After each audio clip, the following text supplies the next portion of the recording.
सुप्रभात, नमस्कार, good morning. जसी टेक में आप सबका हार्दिक स्वागत है। 6 मार्च 2026, 6 मार्च 2026 दिन है शुक्रवार का। शुक्रवार है। Thank God it's a Friday. It's a Friday but it's also a reminder कि भाई अब आज कुछ भी होल्ड करके जाना सोमवार के लिए खतरनाक होगा। क्यों? क्योंकि 3 रात 2 दिन की प्रीमियम मीटिंग आपको दिक्कत में डाल देगी सोमवार को। चलिए शुरुआत करते हैं और देखने की कोशिश करते हैं कि कल की जो एक्सपायरी का जो एक अपसाइड का मूव मिला था, क्या वो एक वाक्य में ही मूव ऐसा था जो सस्टेनेबल है, जो बाउंस अच्छा खासा था, या फिर कहीं ऐसा तो नहीं कि कल सिर्फ एक expiry related short covering move था, या कोई जरा सी पॉजिटिव न्यूज आ गई थी उसके कारण था। आइए देखने की कोशिश करते हैं। कल विदेशी संस्थागत निवेशक एफआईआईज 3,752 करोड़ 3,752 करोड़ के नेट सेल में बैठे हुए दिखाई पड़ रहे हैं जी। उसके खिलाफ 5,153 करोड़ 5,153 करोड़ के नेट बाय में हमारे प्यारे घरेलू संस्थागत निवेशक DIIs बैठे हुए दिखाई पड़ रहे हैं। अगर हम डेरिवेटिव्स के स्टैटिस्टिक्स की बात करें, एफआईआईज के डेरिवेटिव्स की स्टैटिस्टिक्स की बात करें, तो एफआईआईज कल बैंक निफ्टी के फ्यूचर्स में न्यूट्रल होके गए। अब कुछ लोग कहेंगे साहब ये न्यूट्रल होने का मतलब क्या है? न्यूट्रल होने का मतलब यह है कि उन्होंने 8,485 8,485 कॉन्ट्रैक्ट्स बाय किए हैं। उसके खिलाफ लगभग 8,340 कॉन्ट्रैक्ट्स उन्होंने सेल किए हैं। कोई बहुत बड़ा फिगर में डिफरेंस नहीं है, इसलिए मैं इसको न्यूट्रल ही कह रहा हूं। फिर निफ्टी के फ्यूचर्स में उन्होंने 52 कॉन्ट्रैक्ट सेल किए हैं। बिल्कुल वहां पे सेल का ही दिख रहा है कि वहां पे वो सेल करके गए हैं फ्यूचर्स को। मिड कैप निफ्टी फ्यूचर्स को ये बाय करके गए हैं, इसमें कोई शक है ही नहीं। और निफ्टी 50 के जो फ्यूचर्स हैं उसमें ये न्यूट्रल होके गए हैं। अब कुछ लोग कहेंगे साहब ये न्यूट्रल होने का मतलब क्या है? क्योंकि लगभग 19,950 19,949 टू बी प्रिसाइज कॉन्ट्रैक्ट्स इन्होंने बाय किए हैं और उसके खिलाफ 20,222 कॉन्ट्रैक्ट्स इन्होंने सेल किए हैं। तो मैं इसको ज्यादा नहीं, इसको न्यूट्रल ही गिन रहा हूं। कल सेंसेक्स की एक्सपायरी थी और सेंसेक्स की एक्सपायरी में एक शॉर्ट कवरिंग मूव जो आया उसका असर हमको निफ्टी 50 की एक्सपायरी पर भी निफ्टी 50 पर भी देखने को मिला। निफ्टी 50 कल 24,854 का हाई लगाया, 24,854 का हाई लगाया और 24,765 पर हो गया है उसका क्लोज।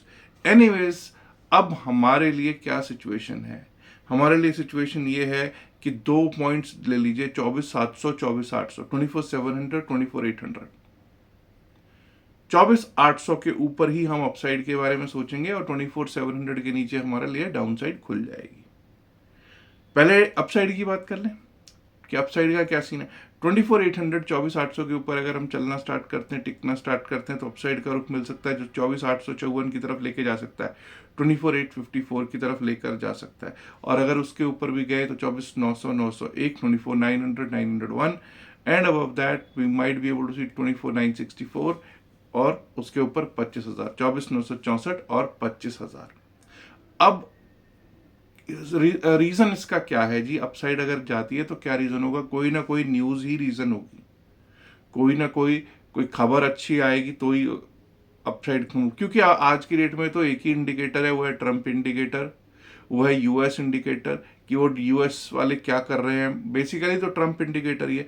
अगर ट्रंप ने कुछ और गड़बड़ कर दी या कुछ बेहतरी कर दी, क्योंकि उसका पता नहीं है ना कब वो कोई पॉजिटिव न्यूज दे दे, ठीक है। और क्योंकि वहां पे वॉर रूम जो है, यूएस वॉर रूम है, जैसे कई लोग, मेरे कई मित्र कहते हैं कि यूएस वॉर रूम में स्ट्रेटजिस्ट से ज्यादा ट्रेडर बैठे हुए हैं वहां पे। तो आप समझ सकते हैं। एनीवेज, 24,697 24,700 24,697 24,700 के नीचे अगर जाना शुरू करता है तो डाउन साइड का रुख मिल सकता है, जो कि हमको लेके जा सकता है 24,652 24,652 की तरफ। 24,652 के नीचे जो हमारा लेवल है 24,597 24,597 24,600 24,597 24,600 का लेवल है। और अगर वो भी टूट जाता है तो 24,553 24,550 553 और उसके नीचे तो भाई 24,500 का लेवल अपना है ही। 24,500 500 का लेवल एक बार को हमको देखने को प्राप्त हो सकता है। अब दोस्तों अगर हम चलते हैं और आगे देखते हैं कि बैंक निफ्टी पे क्या सिचुएशन है। बैंक निफ्टी बहुत कुछ तय करता है। कल भी जो शॉर्ट कवरिंग मूव आया ना, वो अचानक से बैंकिंग ने कुछ ना कुछ किया, तो अपसाइड का मूव हमको देखने का सीधा सीधा असर इसका हमको वहां पर मिला है। कल का हाई मार्क कर लीजिए 59,274, बस ये पॉइंट याद रखना है। 59,274 के ऊपर अगर हम टिकने लगे, वर्ड है टिकने लगे, अगर टिकने लगेंगे तभी अपसाइड के बारे में सोचेंगे। उसके ऊपर सीधा सीधा लेवल आता है 59,497, 59,497। अगर 59,497, 59,500 वाला रेजिस्टेंस भी हमने पार किया, तो यहां से 59,628, 59,628, 59,736, 59,736, 59,901, 59,900, 901 और उसके ऊपर 60,000, 60,000 पे जो बुल्स हैं वो नाचना शुरू कर देंगे। अब कई लोग कहेंगे साहब आजकल आप लंबे लंबे बड़े वो देते हो कि 5 लेवल 6 लेवल दे दिए। बिल्कुल ऐसे देने बनते हैं जी, क्योंकि आजकल आपको पता ही है कि क्या हो रहा है। और वॉलेटिलिटी इंडेक्स भी आई थिंक 17.3 17.4 के आसपास जब घूम रहा हो, तो वॉलेटिलिटी आने के चांसेस के कारण आपको पता है प्रीमियम्स भी ज़्यादा होते हैं और उसके बाद मूवमेंट्स भी अच्छे खासे आते हैं। That is something good.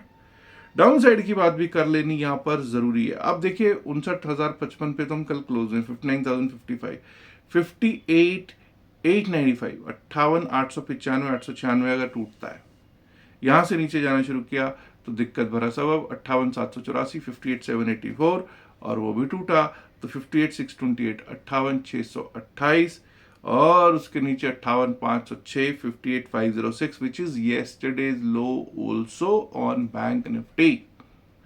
Let's now have a look at BSE Sensex. Sensex के क्या हालात हैं जी। सेंसेक्स में कल एक्सपायरी तो अच्छी खासी हुई है, पैसा दोनों तरफ वैसे तो बनाने को मिला था कल, इसमें कोई शक नहीं है। 80,015 का क्लोज, 80,000 के ऊपर क्लोज, अच्छा क्लोज है जी। 80,000 के ऊपर क्लोज, 900 पॉइंट ऊपर क्लोज है, प्लस में क्लोज है, वेरी गुड। 80,303 का कल का हाई है। 80,303 के ऊपर ही हम लोग अपसाइड के बारे में सोचेंगे।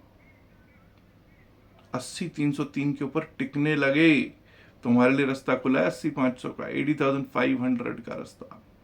और 80,500 के ऊपर गए तो 80,636, 80,636, उसके ऊपर 80,795, 80,636, 80,795, 796 के अपसाइड के लेवल्स दिख सकते हैं।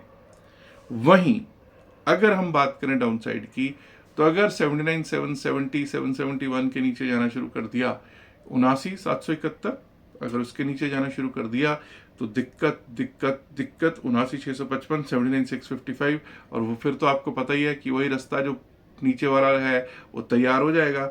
79,496 माफ कीजिए, 79,496, 79,354, 79,354 और कल का लो 79,200, 201, 79,201 का लेवल भी दिख जाए तो कोई बड़ी बात नहीं होगा। कई लोग कहेंगे साहब इतना अच्छा मूव आने के बाद आप ऐसी बात कर रहे हो, क्या डाउन साइड। भाई देखो, मैंने बता दिया, इंडिकेटर तो सिर्फ एक ही है आज की डेट में, वो कुछ अच्छी न्यूज देगा, सब कुछ अच्छा है, खराब न्यूज देगा तो आपको मालूम है क्या हो सकता है, ठीक है ना। और अब कल डेट क्या थी, 5 तारीख थी ना। मैं हमेशा क्या बोलता होता हूँ यार, ये 5 तारीख और 7 तारीख को क्योंकि लोगों की SIP लगनी होती है मेरे ऐसों की, तो बिल्कुल उड़ा देते हैं मार्केट को। उसके बाद फिर आपके सामने होता है क्या होता है। आप देख लीजिए पिछले कई दिनों कई महीनों का, मतलब डेटा चेक कर लीजिए। मैं इसको कोई वो मत मानिएगा कि ऐसा ही होगा ना, डेटा चेक कीजिए कि जब भी अब आपकी SIPs लगती हैं तब तब मार्केट कहाँ होती है। पता नहीं, मेरे को तो समझ नहीं आती है कि रिटेल को ही पिसना है पूरा महीना फिर रोना है कि भाई। अब मेरा तो खैर पोर्टफोलियो आपको पता ही है, मैं तो रेड में हूं। मैं तो सीधा कहता ही हूँ कि मेरा पोर्टफोलियो रेड में है, म्यूचुअल फंड्स वाला भी रेड में है। एनीवेज आगे बढ़ते हैं और देखने की कोशिश करते हैं कि किस तरह से निफ्टी मिड कैप चल सकता है। निफ्टी मिड कैप में हमने क्या देखा, FIIs फ्यूचर्स को बाय करके गए दिखाई पड़ते हैं। कल यहाँ पर अच्छी खासा मूव अपसाइड का था, यहाँ पर भी 13,314 का हाई, 13,314 का कल इसका हाई लगा। अब 13,314 के ऊपर अगर हम टिकने लगेंगे तभी अपसाइड के बारे में सोचेंगे। 13,200 के नीचे जाएंगे तो डाउन साइड के बारे में सोचेंगे। दोनों पॉइंट याद रखिएगा। 13,314 के ऊपर चलने लगे, टिकने लगे, अपसाइड के बारे में सोचेंगे 13,353 के लिए, 13,353 के लिए, और अगर 13,353 के ऊपर निकले तो 13,396, 13,396, and above that we might be able to see 13,436, 13,436। Downside की भी बात करनी जरूरी है।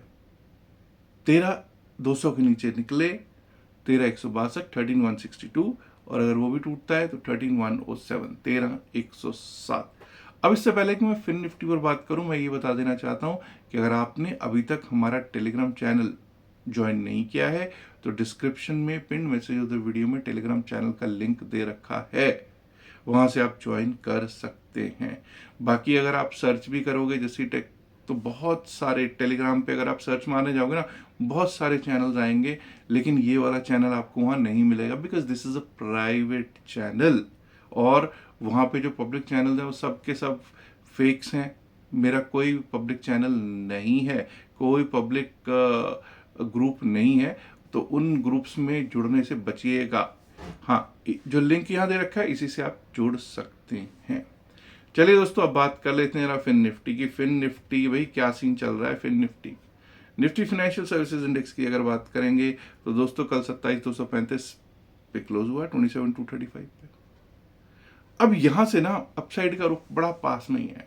27,257, 258 के ऊपर अगर हम टिकने लगेंगे ना, 27,257, 258 के ऊपर अगर टिकने लगे तो 27,337, 27,337, 27,384, 27,384, और अगर वो भी पार हुआ तो 27,458, 27,457, 458 का लेवल दिख सकता है।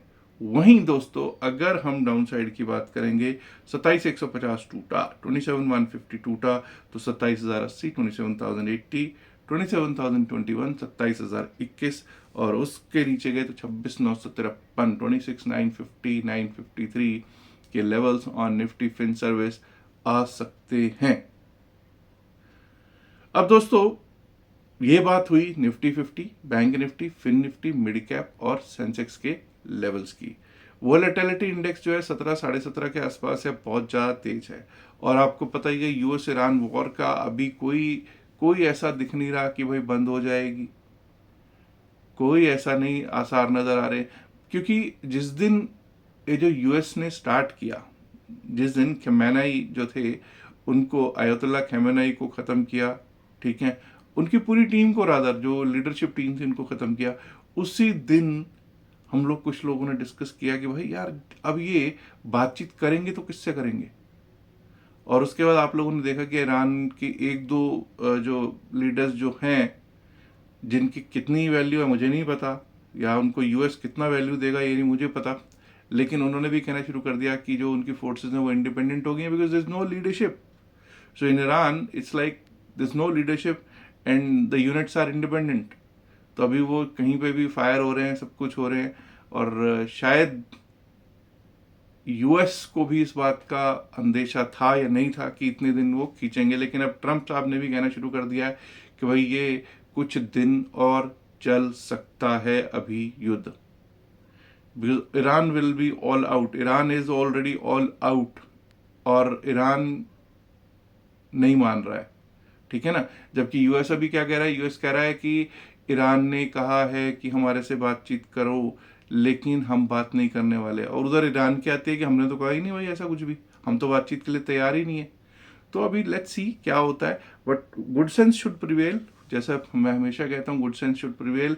ये जो वॉर है ये रुकनी चाहिए, क्योंकि मेरे ख्याल अगर मैं इंटरनेशनल न्यूज एजेंसीज की बात करूँ तो वो भी कहते हैं कि लगभग 1500-1600 लोग तो ईरान में ही ख़त्म हो चुके हैं, ठीक है, लाइफ लॉस ऑफ लाइफ है। और वहाँ पे आपको पता है जो इनका ईरानियन वेसल जो था, वन ईरानियन वेसल जो कि एक इंडिया में आया हुआ था एक्सरसाइज करने के लिए, अभी कुछ Visakhapatnam, I think if I am not wrong, वहाँ पे एक एक्सरसाइज चल रही थी, मिलन युद्ध अभ्यास, आईआरएस देना, IRIS देना जो था वो अभी उस युद्ध एक जो यहाँ पे मिलन युद्ध अभ्यास था उसमें भी वो पार्टिसिपेंट था। तो कुछ समय पहले तक वो इंडिया में था, और इंडिया से जाते हुए जब वो इंडिया से वापस ईरान जा रहा था तो उसको यूएस ने हिट किया है, और आपको मालूम है बहुत लोग उसमें भी, जिसको कहते हैं ना, ख़त्म हुए हैं। ईरानियन सोल्जर्स, ईरानियन सेलर्स, बहुत ज़्यादा उसमें टॉर्पीडो से उनको मारा गया है। अब torpedo I think after World War Two शायद पहली बार ये यूज़ हुआ, जैसा कि जो यूएस स्पोक्स पर्सन था उसी ने ही इस बात की तस्दीक की थी, उसी ने ही इस बात को बताया था। लेकिन ईरान ने कहा कि नहीं भाई, हमने भी इनका, उसके बाद थोड़ी देर, कुछ घंटों के बाद ही कहा कि भाई इनका एक यूएस टैंकर था। ईरान ने कहा हमने उस यूएस टैंकर को हिट कर दिया पर्शियन गल्फ में। और स्टेट ऑफ होम्स की जो बात है उसमें उन्होंने यही कहा है कि भाई apart from US, apart from Europe, US और साथ में इजराइल, यूरोप, इजराइल और यूएस, इन तीनों के अलावा और किसी के लिए भी स्टेट ऑफ होम्स बंद नहीं है। और इंडिया के लिए तो बिल्कुल भी वो बंद नहीं किया गया है। ईरान ने ये स्टेटमेंट दिया है, लेकिन भाई ईरान की स्टेटमेंट से क्या होगा? कौन कौन इस समय, किसकी हिम्मत है स्टेट ऑफ होम्स में जाने की? क्योंकि शिपिंग कंपनीज वो कहती हैं कि आराम से बैठो भाई, शांति से बैठो, कोई ज़्यादा पंगा लेने की ज़रूरत है नहीं। और उन्होंने सबको कहा कि शांति से, बिल्कुल अपना सेफ्टी इज़ द प्रायोरिटी वाली कहानी सभी कंपनीज ने कर रखी है। और दोस्तों, मैं ऑलरेडी आपको बता चुका हूँ कि टेलीग्राम चैनल आप जोड़ सकते हैं, डिस्क्रिप्शन पिन में से तो वीडियो में दे रखा है उसका लिंक। इसके साथ साथ दोस्तों, यहाँ पे एक डिस्क्लेमर देना चाहता हूँ कि हम लोग से भी रजिस्टर्ड नहीं है, और जो भी बातचीत इस वीडियो में की गई है सिर्फ और सिर्फ अकेडमिक पर्पज से की गई। इसका बाइसल की सलाह से कोई लेना देना नहीं है। बाइसल की सलाह के लिए आप अपने फाइनेंशियल एडवाइजर से बात कर सकते हैं। उम्मीद करता हूँ वीडियो को आप ऑलरेडी लाइक कर चुके होंगे, नहीं किया तो लाइक कीजिएगा, शेयर कीजिएगा इस वीडियो को अपने दोस्तों के साथ, जैसे संख्या में। माय डियर फ्रेंड्स, अगर आपने अभी तक किसी चैनल को सब्सक्राइब नहीं किया है, देर किस बात की दोस्तों, सब्सक्राइब करना तो बनता है ना। शुक्रिया, नमस्कार, धन्यवाद, good luck for the day, bye bye.